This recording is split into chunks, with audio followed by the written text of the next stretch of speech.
عليكم ورحمة الله وبركاته.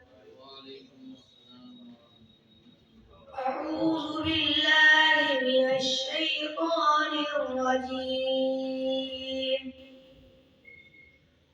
بسم الله الرحمن الرحيم.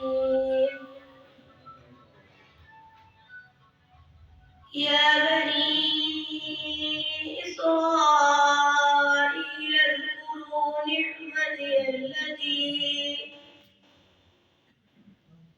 نعمتي التي أنعمت عليكم وأني فضلتكم على العالمين. واتقوا يوما لا تجزي نفس عن